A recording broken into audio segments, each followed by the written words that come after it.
Good afternoon. Welcome to hello స్వతంత్ర live show. నేను మీ ఆరోహి. సంగీతానికి భాష లేదు, కానీ ఆ సంగీతానికి ఒక అమృత స్వరం ఉంది. ఆ స్వరమే గాన కోకిల మాతృశ్రీ ఎస్ జానకి గారు. దశాబ్దాల పాటు తన అద్భుతమైన గాత్రంతో కోట్ల మంది హృదయాలను ఓలలాడించిన జానకమ్మ పాట వినపడని ఇల్లు లేదు, తెలుగు ఇల్లు లేదు. ఆమె పాడిన వేలాది సినిమా పాటలే కాదు, లాలి పాటలు, విరహ గీతాలు, భక్తి గీతాలు కూడా మన జీవితంలో ఒక భాగమయ్యాయి. మరి అలాంటి మహోన్నత గాయని జానకమ్మ గారి సంగీత ప్రస్థానాన్ని, ఆమె స్వర విశేషాలను విశ్లేషించడానికి ఈరోజు మనతో పాటు స్టూడియోలో ఉన్నారు ప్రముఖ సినీ సంగీత దర్శకులు, ఆభేరి స్టూడియోస్ అధినేత శ్రీ జోషా భట్ల రాజశేఖర శర్మ గారు. Hi sir. నమస్తే sir, welcome to the show. ఎలా ఉన్నారు సార్? ఫైన్, బాగుంది. ఓకే సార్, ఈరోజు మా షోకి వచ్చినందుకు first of all thank you so much. So sir, సంగీత దర్శకుడిగా ఇప్పుడు ఎస్ జానకి గారి స్వరంతో మీకున్న అనుబంధం కానివ్వండి, లేదంటే మొదటిసారి ఆమె పాట మీరు విన్నప్పుడు పొందిన అనుభూతి గురించి ఆ జ్ఞాపకాన్ని పంచుకోండి మాతో. అంటే రెగ్యులర్గా అందరూ విన్నట్టుగానే చిన్నప్పుడు విన్నాను యాక్చువల్గా. అది అంటే ఈ స్కూల్ పాటలు వాటిలో పాడడానికి వాటికి విన్నప్పుడు అప్పుడు విన్నాను అనమాట. అలా విన్న తర్వాత ఒక తెలియనటువంటి ఒక అనుభూతి కలుగుతుంది ఆవిడ వాయిస్లో. అవును, అంటే మిగిలిన వాయిస్లో కన్నా కంపేర్ చేసుకుంటే కనుక ఆవిడ వాయిస్లో ఒక తెలియనటువంటి అమ్మదనం కనబడుతుంది. ఆ అమ్మదనంతో పాటు ఆవిడ గాత్రంలో ఉండే కమ్మదనం కూడా ఉంటుంది. సో అలాంటి ఒక మంచి వాయిస్ విన్నప్పుడు ఒక తెలియని ఆకర్షణ ఉంటుంది. ఆ ఆకర్షణతో ఆవిడ పాటలు రెగ్యులర్గా వినడం అనేది చేస్తూ ఉండేవాళ్ళం. ఆ తర్వాత నేను చెన్నై వెళ్ళిన తర్వాత, అంటే పాడుతా తీగలో నాది ప్రీ సెమీఫైనల్స్ దాకానే వచ్చాను, బజాజ్ పాడుతా తీగ ఫస్ట్ సిరీస్లో. సో ఆ టైంలో ఆ తర్వాత చెన్నై వెళ్ళాల్సి వచ్చింది. నేను చెన్నై వెళ్ళినప్పుడు దగ్గరగా 30 రోజులు వాళ్ళ ఇంట్లోనే ఉన్నాను. నేను ఉండి ఆవిడ చేత్తో కలిపిన ముద్దలు కూడా తిన్నాను. నిజంగా అది నా జీవితంలో మొత్తానికి నేను చేసుకున్నటువంటి పుణ్యం నిజంగా. సో అందుకనేసే ఆవిడతో ఎక్కువ అటాచ్మెంట్ యాక్చువల్లీ. కాకపోతే ఆవిడ నేను షోలో చూసింది మాత్రం అంటే ఫస్ట్ చెన్నైలో షోలో చూసింది మాత్రం ఆవిడ పాడుతున్నప్పుడు సింగార వేలని పాడుతున్నప్పుడు అనమాట. అంటే నీళ్ళు పాడేది దేవా అని మన తెలుగులో మురిపించే మువ్వలని డబ్ చేశారు సుబ్రహ్మణ్యం గారి మ్యూజిక్లో. ఆ పాట విన్నాను అనమాట యాక్చువల్లీ అప్పుడు. ఓకే. అండ్ సార్, మీరు ఫీమేల్ వాయిస్లో పాడతారని విన్నాను నేను, అది కూడా జానకమ్మ గారిలాగా పాడతారని. మీరు పాడినప్పుడు జానకమ్మ గారు మిమ్మల్ని చాలా మెచ్చుకున్నారు అని చెప్పేసి విన్నాను. అంటే యాక్చువల్లీ నాది ఫెమినిష్ వాయిస్, ఇప్పటికి కూడా కొంచెం నాది ఫెమినిష్గా ఉంటుంది కొద్దిగా వాయిస్. అయితే నేను పాడుతా తీగలో పాడినప్పుడు ప్రీ సెమీఫైనల్స్ దాకా వచ్చిన తర్వాత ఎలిమినేట్ అయ్యాను. విషయం ఏంటని కనుక్కున్నప్పుడు ఎలిమినేట్ చేసినప్పుడు అదే ఫెమినిష్ వాయిస్లో ఉంది, మేల్ కదా, సో అది ఎలిమినేట్ చేశారని చెప్పడం జరిగిందనమాట. ఆ ఎలిమినేట్ చేసినప్పుడు విషయం ఏంటంటే బాలుగారితో అప్పుడు సాన్నిహిత్యం పెరిగింది నాకు కొంచెం. అప్పటి నుంచి బాలుగారు ఒక మాట చెప్పారు నాకు, నా జీవితానికి ఉపయోగపడేటువంటి చాలా ఒక మంచి సలహా ఇచ్చారు ఆయన. యాక్చువల్గా నువ్వు నెగిటివ్ అనుకుంటున్నావు కదా, అది నెగిటివ్ని పాజిటివ్ చేసుకోదాన్ని, నీ మైనస్ని ప్లస్ చేసుకో అన్నారు. సో అప్పటి నుంచి నేను ఫీమేల్ వాయిస్ పాడడం అంతా జరిగింది. సో జిక్కి గారి వాయిస్ కానీ, జమునారాణి గారి వాయిస్ కానీ, ఎల్ఆర్ఎస్ఆర్ గారి వాయిస్ కానీ, అలా ఆ వాయిస్తో పాడడం జరగడంతో అలా పాడుతున్నప్పుడు జానకమ్మ గారి వాయిస్ కూడా ప్రయత్నించాను, అది అనుకోకుండా వచ్చింది అది. అలా 30 రోజుల పాటు ఆవిడ ఉన్నప్పుడు నేను మెంటల్గా కొంచెం డిస్టర్బ్ అయిపోయాను అప్పుడు ఆ టైంలో, తెలియకుండా కొన్ని విషయాల వల్ల. అయితే వాళ్ళ ఇంట్లో ఉన్నప్పుడు ఆవిడ ఒకసారి వస్తూ, నేను రికార్డింగ్కి వెళ్తున్నాను వస్తావా అన్నారు. అంటే నేను రాలేనమ్మా ఇప్పుడు ఏమనుకోవద్దు అన్నాను. అదేంటది, రెహమాన్ గారు రికార్డింగ్ వెళ్తున్నానన్నా కూడా రావా నువ్వు అని అన్నారు ఇలా కొంటగా చూస్తూ. అయితే ఎవరికి ఉండదు రెహమాన్ సార్ రికార్డింగ్ అంటే, సో అని చెప్పి వెళ్ళా. ఆవిడకప్పుడు 64 ఏళ్ళు. 64 ఏళ్లలో ఆవిడకి ఇచ్చినటువంటి పాట సెప్టెంబర్ మాసం పాట, సఖీ సినిమాలో.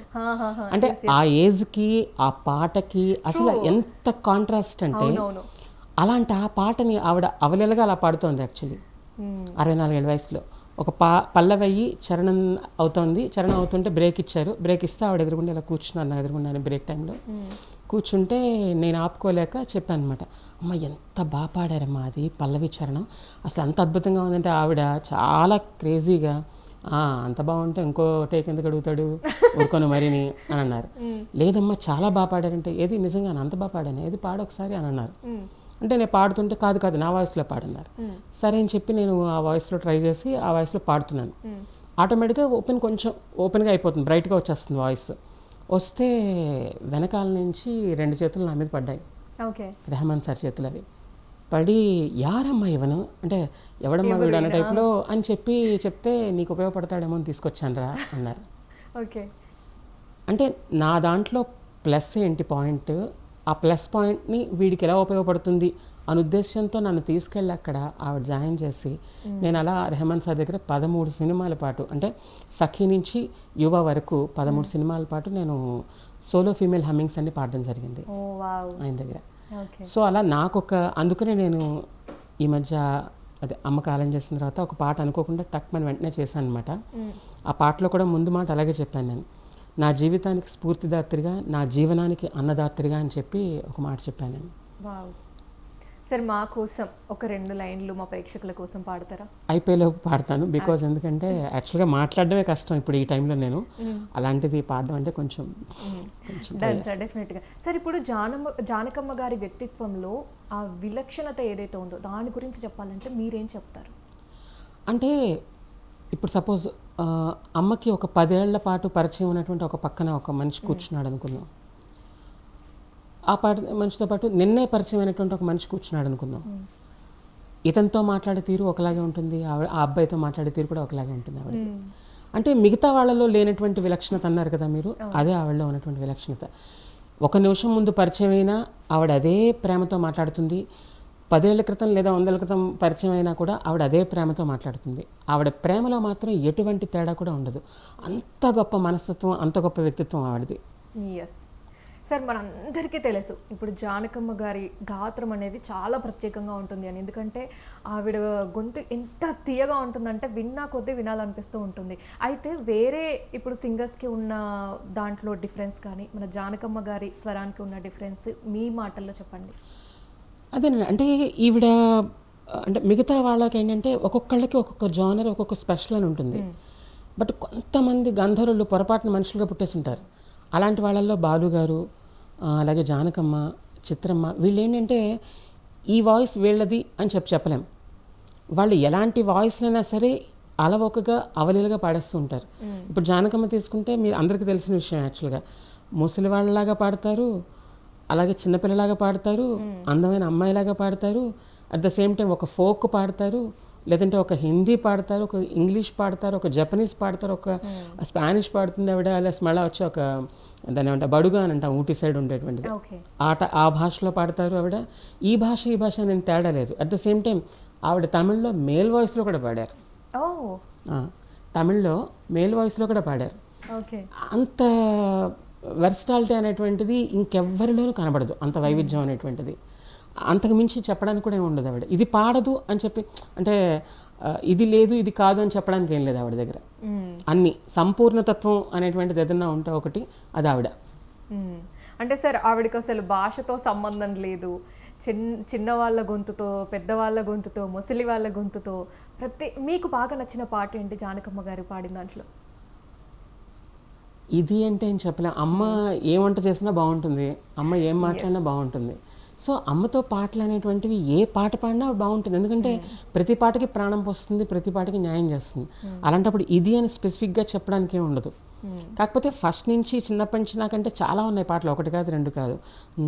పగలైతే దొరవేరా అది కానీ, పగలే వెన్నెల జగమి అది కానీ, గున్న మావిడి కొమ్మ మీద అది కానీ, ఈవెన్ కొత్త దాంట్లోకి వచ్చేటప్పటికి నరుడ ఓ నరుడ అది కానీ, అలాగే శ్రీకృష్ణార్జున విజయం అని ఒక పాట ఉంటుంది, అందులో సాహో మహావీరుడ మనోమరుడ మరోచారుడర సరసాల కోరింది అరబిక్ స్టైల్లో చేశారు ఆయన, మాధవపి సురేష్ గారు. ఆ పాట అద్భుతంగా పాడింది ఆవిడ. అంటే ఇది అది ఇదేం లేదు, ఎనీథింగ్ ఆవిడ ఏం పాడినా అందంగా ఉంటుంది. Yes sir. సో అలాగే ఇప్పుడు జానకమ్మ గారిని సౌత్ ఇండియన్ నైట్ యాంగిల్ అని చెప్పేసి పిలుచుకుంటాం మనం. అయితే ఒక సంగీత దర్శకుడిగా ఆమె పరిపూర్ణతను మీరు ఎలా వివరిస్తారు? ఆవిడ సౌత్ ఇండియా అని మనం ఒక దానికి రాటకూడదు. ఆవిడ పుట్టింది అద్భుతమైనటువంటి గాయన అంతే, అది ప్రపంచానికి విశ్వానికి ఆవిడ అంతే గాయన, విశ్వగాయన అని చెప్పాలి తప్ప ఆవిడని దీనికే అని మనం నాటక కట్టడం. ఎస్ సార్, ఇందాక మనం మాట్లాడుకున్నట్టే ఇప్పుడు ఆవిడ క్లాసికల్ పాటలతో పాటు వెస్టర్న్, ఫోక్ స్టైల్స్ ఏదైనా సరే చాలా అలవోకగా ఇలా సమానంగా పాడేస్తూ ఉంటారు. ఈ వైవిధ్యం ఆమెకు ఎలా సాధ్యమైంది అంటారు అసలు? అది భగవంతుడు ఇచ్చిన వరం అండి యాక్చువల్లీ. ఇప్పుడు ఇంకా చెప్పాలంటే కనుక జ్ఞానం అనేటువంటిది మనిషి కష్టపడితే స్వయం కృషి చేస్తే వస్తుంది యాక్చువల్లీ. బట్ కళ అనేటువంటిది ఎప్పుడైనా కూడా భగవద్దత్తం, అది భగవంతుడు ఇచ్చినటువంటి వరం మాత్రమే అది. సో భగవంతుడు ఆమె గొంతులో అనేక గమకాలు పెట్టాడు, అనేక సంగతులు పెట్టాడు. ఏదైనా సరే ఇలా అంటే అలా గ్రాస్ప్ చేయగలిగేటువంటి కెపాసిటీ పెట్టాడు ఆవిడకి. సో ఆవిడ అలవకగా పాడుతుంది ఆవిడ, ఇదేదేనే లేదు. Yes sir. ఇప్పుడంటే మనకి మనం టేక్స్ తీసుకొని మెల్లిగా ఒక లైన్ కొంచెం అటు ఇటు అయినా కూడా మళ్ళీ పాడుకోవడానికి ఛాన్స్ ఉంటుంది. ఇంత సాంకేతికత లేని రోజుల్లో ఒకప్పుడు మనకి టేక్స్ తీసుకునే ఛాన్స్ లేదు. సింగిల్ టేక్ లో అలాగే ఒకవేళ ఏదైనా మిస్టేక్ పోయినా మళ్ళీ ఫస్ట్ నుంచి రావాల్సిందే, మళ్ళీ మొదటి నుంచి పాడేవాళ్ళు అనేవాళ్ళు. మరి అంత కష్టమైన గమకాలని సింగిల్ టేక్ లో కూడా పాడేవాళ్ళు అని చెప్పి ప్రాక్టీస్. ఎలా అప్పట్లో ఉన్న వాళ్ళందరూ కూడా ముందు ప్రాక్టీస్ చేసేవారు. ప్రతి పాట ప్రాక్టీస్ చేసుకుని ఆ ప్రాక్టీస్ చేసిన తర్వాత అక్కడ కూర్చుని ఒక్కసారి అనుకుని ఇంక అక్కడి నుంచి టేక్లోకి వెళ్ళిపోయేవారు. అంటే వాళ్ళకి ఇచ్చిన భాగం అంటే ఒకటండి, మనకి టెక్నికాలిటీ సాంకేతికంగా మీరు అన్నట్టుగా ఆ టెక్నికాలిటీ వచ్చి మనల్ని ఇప్పుడు బద్దకిస్తులు చేస్తాం తప్ప, మనం ప్రాక్టీస్ చేసినా కూడా ఆటోమేటిక్గా అది మనం కూడా ప్రూవ్ చేసుకోగలమేమో బహుశా. అది కాకపోతే మనం ఏం చేస్తున్నాం అంటే చేతిలోకి ఒక మొబైల్ పట్టుకునేటప్పటికి ప్రతిదీ కూడా మన అరచేతిలో వచ్చేసింది అన్న భావన కొద్దీ ప్రపంచాన్ని మనం అరచేతిలో పెట్టుకుని ఉన్నట్టుగా ఫీల్ అయిపోతున్నాం మనం.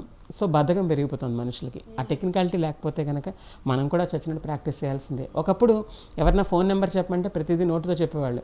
ఇప్పుడు ఒకసారి ఫోన్ బుక్ చూసుకుని చెప్పాల్సి వస్తుంది. సుమారుగా ఎన్నిసార్లు ప్రాక్టీస్ చేసేవాళ్ళు అంటారు సార్ అప్పట్లో? అలానేం లేదండి, ఎన్నిసార్లు ఏం లేదు. అక్కడ వచ్చేదాకా అంటే అందరూ సింక్ అవ్వాలి కదా, సో అందరూ సింక్ అయ్యేంత వరకు ప్రాక్టీస్ చేసేవారట. అంటే ఇప్పుడున్న జనరేషన్లో అయితే మన ఏదైతే కాంపిటీషన్స్ ఉంటాయో వాటికి మాత్రమే ముందు కొంచెం ప్రాక్టీస్ చేసి ఆ సింగిల్ టేక్లో అనేది స్టేజ్ మీద పాడడానికి చూస్తున్నాం. సో ఇదే విధంగా అప్పట్లో కూడా నడిచేది. అంతే.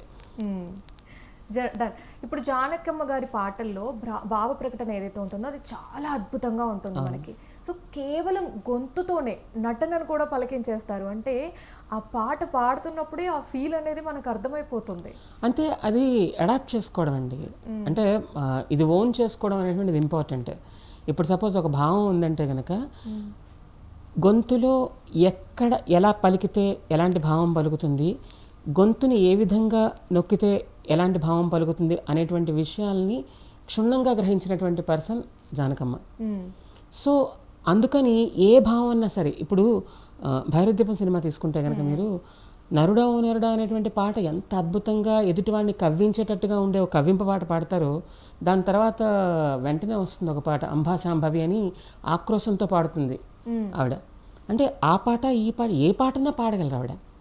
సో భావాన్ని అంటే ఓన్ చేసుకోగలగాలి, స్వంతం చేసుకోగలగాలి. ఏదైనా కూడా ఓన్ చేసుకున్నప్పుడు ఆటోమేటిక్గా అది పలుకుతుంది, గొంతు నుంచి వస్తుంది. సరే, అంటే పాడుతున్నప్పుడు ఇప్పుడు ఎంత మనం ఓన్ చేసుకున్నా కూడా అది ఈ మధ్య కాలంలో అయితే చాలా సింగర్స్ దాంట్లో ఆ భావం అనేది పలికించలేకపోతున్నారు అని చెప్పేసి నేను అంటాను. అంటే ఇప్పుడు ఇంప్రవైజేషన్ అనేటువంటి మాట ఒకటి ఉంటుందండి. అంటే దాన్ని ఇంకొంచెం మెరుగ్గా పాడడం అనమాట. ఆ మెరుగ్గా పాడడానికి వచ్చినప్పుడు అంటే సాధ్యం వరకు, ఇది ఎవరిని కించపరచడానికి కాదు నేను చెప్తున్న మాట. నేను చెప్పదలుచుకున్న మాట ఏంటంటే ఇప్పుడు ఉన్నటువంటి వచ్చేటువంటి ఎస్పెషల్లీ మన తెలుగు వాటిల్లో సింగర్స్లో వచ్చేటువంటి అప్కమింగ్ సింగర్స్ వెరీ బిగినింగ్ అంటే ఈ షోస్లో వాటిలో వచ్చేటువంటి పిల్లలందరూ కూడా ఇంప్రవైజేషన్ అనగానే వాళ్ళ దృష్టిలో కేవలం ఒక గమకం వేయడం, ఒకటి వేయాల్సిన చోట ఒక 2-3 గమకాలు వేసి పాడితే అది ఇంప్రవైజేషన్ అనుకుంటున్నారు. కాదు, భావాన్ని బయటికి ఏ విధంగా చెప్పగలుగుతామో దాన్ని ఇంప్రవైజేషన్ అంటారు. బెస్ట్ ఎగ్జాంపుల్ చెప్తాను. రీసెంట్గా నిన్ననే అనౌన్స్ చేశారు, మనకి నేషనల్ అవార్డ్స్ అనౌన్స్ చేశారు. అందులో మేల్ సింగర్ అభయ్ జోధ్పూర్కర్ చేత నేను పాడించాను ఒక పాట. అంటే చాలా పాటలు పాడించాను, ఒక పాట గురించి చెప్తున్నాను. యాక్చువల్గా ఒక గణపతి టెంపుల్లో ఉండేటువంటి ఒక గణపతి మీద లాలి పాట పాడిస్తున్నాను. యాక్చువల్ నేను పాడిస్తున్నప్పుడు అభయ్ జోధ్పూర్కర్కి ట్యూన్ ఏంటంటే అది పాట ఏంటంటే అది అచ్చగా వెచ్చగా నిచ్చమల్లె పానుపు పచ్చిగా వీచేగా పచ్చకప్పురగాడుపు, ఇది ట్యూన్. యాజ్ ఇట్ ఈస్గా ఫస్ట్ టైం పాడేశాడు. సెకండ్ టైం పాడుతున్నప్పుడు అన్నా కెన్ ఐ ఇంప్రవైజ్ ఇట్ అని అడిగాడు. అంటే మన దృష్టిలో ఏంటంటే సాధారణంగా ఇంప్రవైజేషన్ అంటే ఉందిలే, 2 గమకాలు ఎక్స్ట్రా వేస్తాడేమోలే, అవసరమైతే తీసుకుందాం లేదంటే తీసేద్దాం అన్న దృష్టిలో ఓకేనన్నా తప్పకుండా అన్న. అంటే what is the meaning of గాడుపు అన్నా అని అడిగాడు. Because he's Marathi. సో తనకి తెలుగు గాడుపు అనేటువంటి పదానికి అర్థం తెలియదు. అంటే చెప్పా ఏ వామ్ బ్రీజ్ అమ్మ అని అన్నా. అనగానే ఓకే అన్న టేక్ ఇట్ అని అన్నాడు. అని తను పాడినప్పుడు ఇంప్రవైజేషను నేను అనుకున్న ఆ ఇంప్రవైజేషన్కి తను ఇచ్చిన ఇంప్రవైజేషన్కి ఎంత తేడా ఉందంటే, నేను అనుకున్నాను మహా అయితే కనుక గాడు ఇలా అంటాడేమో అనుకున్నాను. గమకాలు యాడ్ చేస్తారంట. కానీ బట్ తను అలా అనలేదు.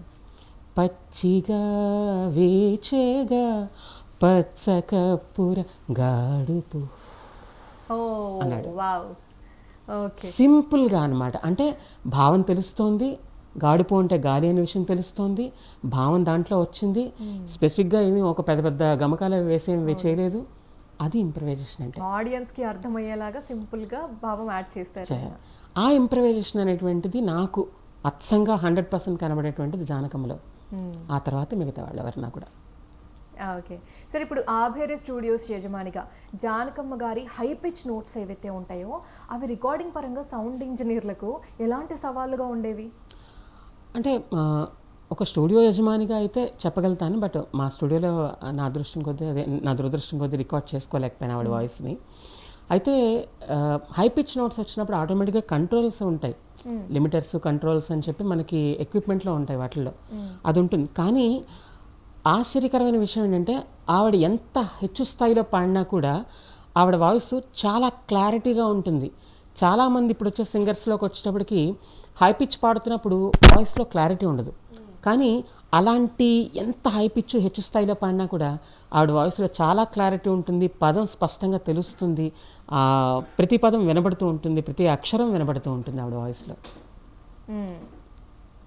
సార్, మహాదేవన్ గారు అలాగే ఎంఎస్ విశ్వనాథన్ గారుల కాలం నుండి ఇళయరాజా, ఏఆర్ రెహమాన్ వరకు అందరితో ఆమె వర్క్ చేశారు. ఈవెన్ అనిరుద్ధితో కూడా వర్క్ చేశారు. ఎస్, అసలు అంటే అప్పటి జనరేషన్ నుంచి ఇప్పటి జనరేషన్ వరకు అందరితో ఆవిడ కలిసి పనిచేశారు. ఆవిడ పని చేశారు అనకూడదు, ఆవిడతో కలిసి అందరూ పని చేశారు అనాలి. వాళ్ళకి అదృష్టం పట్టింది అది. ఎస్. సో మారుతున్న ట్రెండ్స్ కు ఆమె అంత ఈజీగా ఎలా అలవాటు పడ్డారు సార్? అంటే చెప్పాను కదండి, భగవద్దత్తం కళ అనేటువంటిది. ఆవిడ ఎలా అంటే నీళ్ళ లాంటి వాళ్ళు.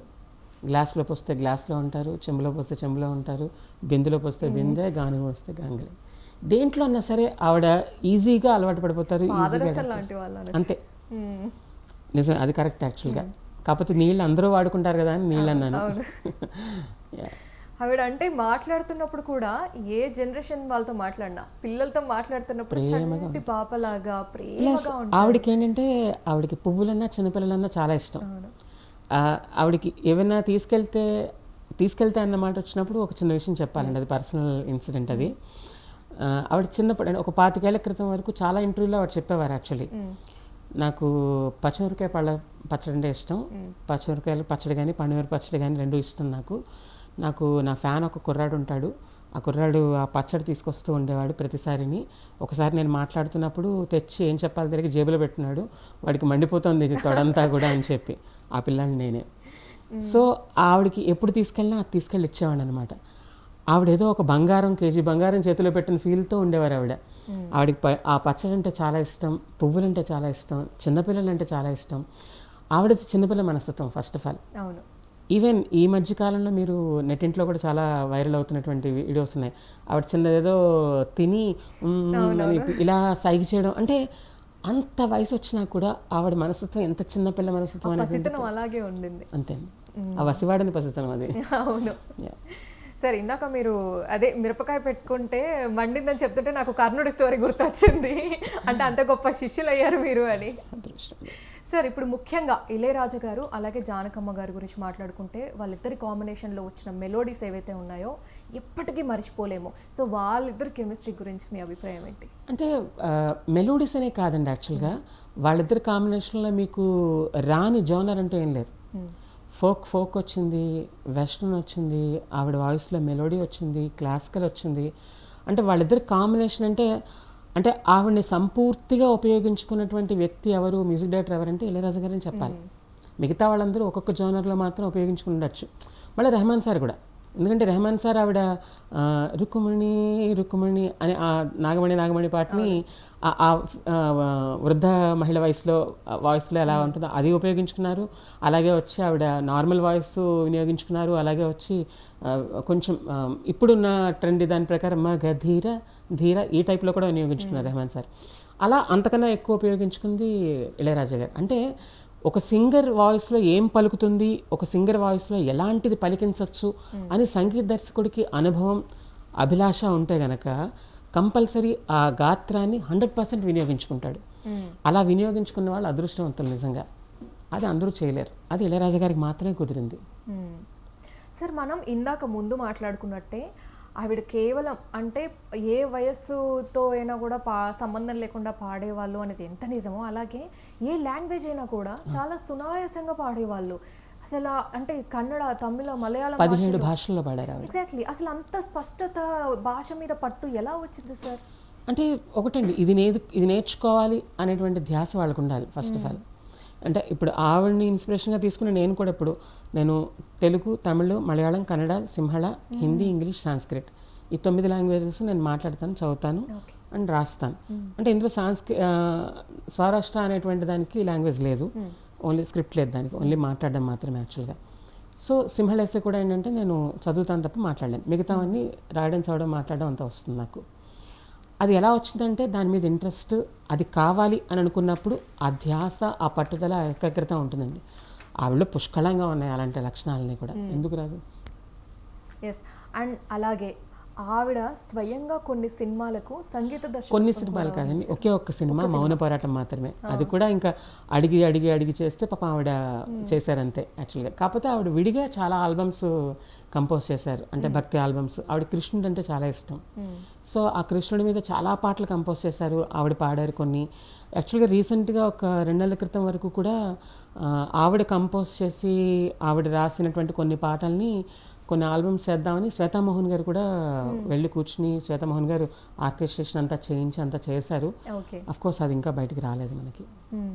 అయితే కానీ జానకమ్మ గారు పద్మభూషణ్ అవార్డును తిరస్కరించారు. అది అప్పట్లో చాలా సంచలనమైంది. అంటే కళాకారులకు గుర్తింపు ఆలస్యంగా రావడం అనే అంశం పైన మీ స్పందన ఏంటి? ఆలస్యంగా రావడం గురించి నేనేం మాట్లాడను కానండి. అంటే ఇప్పుడు నేను ఒకటి చెప్తాను, గుర్తింపు ఇవ్వకూడని వాళ్ళకి ఇవ్వడం ఎంత తప్పో, గుర్తింపు ఇవ్వాల్సిన వాళ్ళకి ఇవ్వకపోవడం కూడా అంతే తప్పు. భారతరత్నకి అనుగుణంగా సరిపోయేటువంటి ధీటుగా ఉండేటువంటి వ్యక్తిత్వానికి పద్మభూషణ్ ఇస్తే ఎందుకు తీసుకోవాలని నేను అంటాను. ఆవిడ భారతరత్న అంతే, ఇంకా చెప్పాలంటే ఆవిడ విశ్వరత్న. సో అలాంటి ఆవిడకి పద్మభూషణ్ అంటే సున్నితంగా తిరస్కరించారు ఆవిడ, నాకు అక్కర్లేదని చెప్పి. అసలు వాళ్ళకి అది ఇవ్వడమే అవమానం. ఇంకా చెప్పాలంటే ఆవిడకి పద్మభూషణ్ అండి, భారతరత్న ఇవ్వాలి అంతే. సార్, చివరగా జోషా భట్ల గారు, జానకమ్మ గారి సుదీర్ఘ సంగీత ప్రయాణాన్ని ఒకే ఒక్క వాక్యంలో చెప్పాలంటే ఏం చెప్తారు?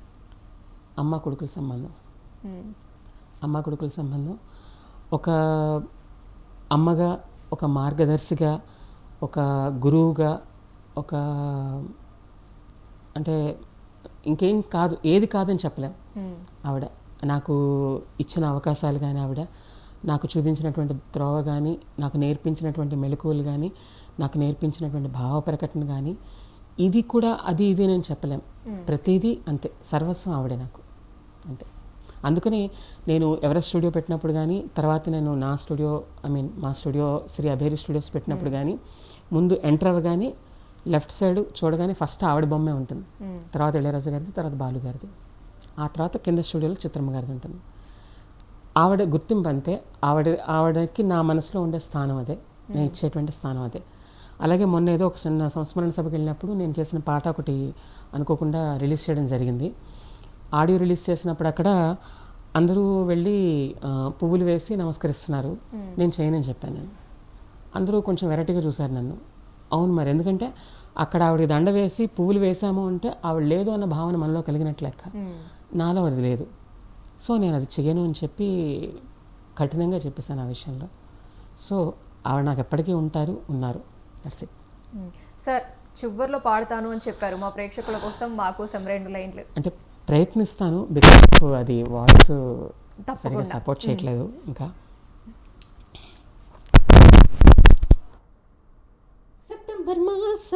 సెప్టెంబర్ మాసం పాత బాధలు తలెత్తనివ్వం, అక్టోబర్ మాసం కొత్త బాధలు తలెత్తుకున్నాం, బాధ తీరునెప్పుడా ప్రేమ పుట్టిన నాడే, శాంతి పోవునెప్పుడా కళ్యాణం పూర్తయిన నాడే.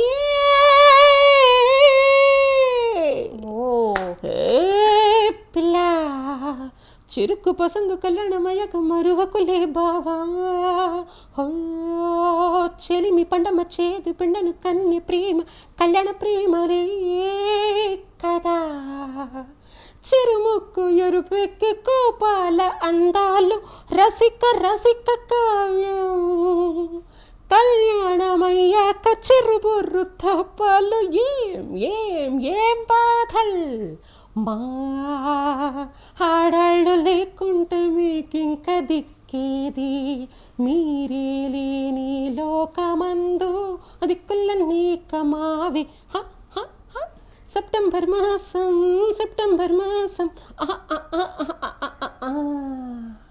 ఓ ఇట్ వాస్ వండర్ఫుల్ సార్, చాలా బాగుంది. యాక్చువల్లీ ఇంకా బాగా వస్తుంది కానీ ఈ మధ్య మనం ముందు మాట్లాడుకున్న ఆ భావం ఏదైతే ఉందో మీరు మధ్యలో నవ్వారు, చాలా గమకాల కంటే భావం చాలా సూపర్ గా వచ్చింది sir. Thank you so much. ఇంకా యాక్చువల్లీ ఇందులో చాలా తప్పులు ఉండొచ్చు, క్షమించాలి అందరూ. నెక్స్ట్ టైం ఇంకా మళ్ళీ చేస్తాను ఇంటర్వ్యూ, అప్పుడు ఇంకా అద్భుతంగా పాడండి. తప్పకుండా. Thank you so much sir. Thank you so much. Joseph Bhatla Rajasekhara Sharma గారు ఒక సంగీత దర్శకుడి కోణంలో ఎస్ జానకి గారి స్వరంలోని ఎన్నో తెలియని పార్శ్వాలను, సాంకేతిక విషయాలను మనకు చాలా చక్కగా వివరించారు. జానకమ్మ గారు ఇప్పుడు మన మధ్య లేకపోవచ్చు, కానీ ఆమె స్వరం ఈ భూమి ఉన్నంత వరకు అమరంగానే ఉంటుంది, మన గుండెల్లో మారు మోగుతూనే ఉంటుంది. సో సార్, మీ బిజీ స్కెడ్యూల్లో ఈరోజు మా స్టూడియోకి వచ్చి మాకు తెలియని విశేషాలు, జానకమ్మ గారి గురించి ఎన్నో అమూల్యమైన విషయాలను మాతో పంచుకున్నందుకు thank you so much sir. So ఇది ఇవాల్టి హలో స్వతంత్ర లైవ్ షో. రేపటి హలో స్వతంత్రాలో మళ్ళీ కలుద్దాం. అంతవరకు చూస్తూనే ఉండండి స్వతంత్ర టీవీ.